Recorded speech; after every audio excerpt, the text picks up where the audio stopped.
Okey, kita tengok contoh ayat yang pertama. Bagaimana kita nak bina ayat majmuk dengan menggunakan kata hubung dan. Ayat tunggal yang pertama ialah ibu membuat bakul hiasan. Ayat tunggal yang kedua ialah kakak membuat bakul hiasan. Okey, bila kita nak bina ayat majmuk, perkataan yang sama kita akan buang. Contoh, ayat yang pertama dan yang kedua tu ada perkataan yang sama. Okey, kita akan buang pada ayat yang kedua, perkataan pada ayat yang kedua. Okey, apa yang sama di sini? Okey, yang sama ialah yang pertama ialah membuat. So kita akan pangkah membuat. Yang kedua ialah bakul. Pangkah bakul. Yang ketiga perkataan yang sama ialah hiasan.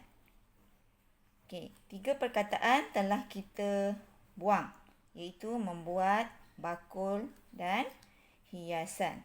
Tinggal lagi ibu membuat bakul hiasan pada ayat yang pertama dan pada ayat yang kedua hanya tinggal perkataan kakak. Okey.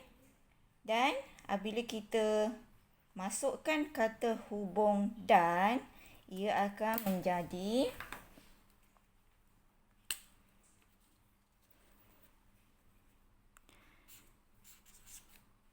ibu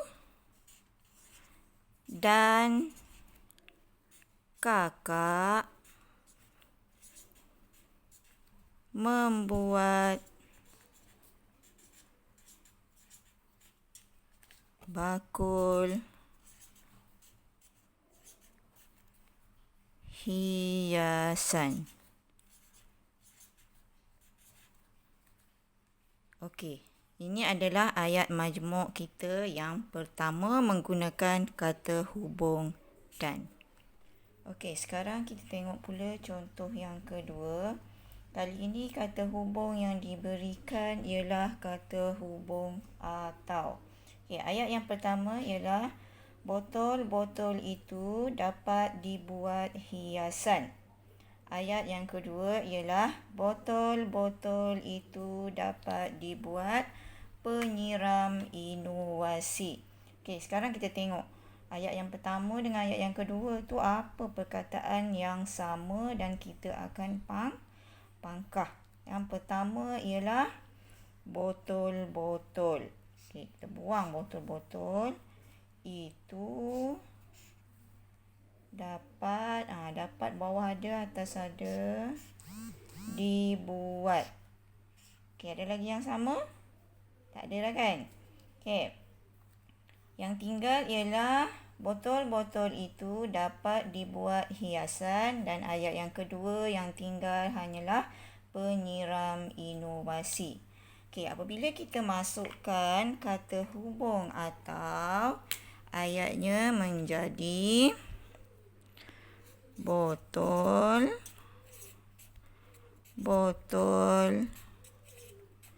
itu dapat dibuat hiasan atau penyiram inovasi.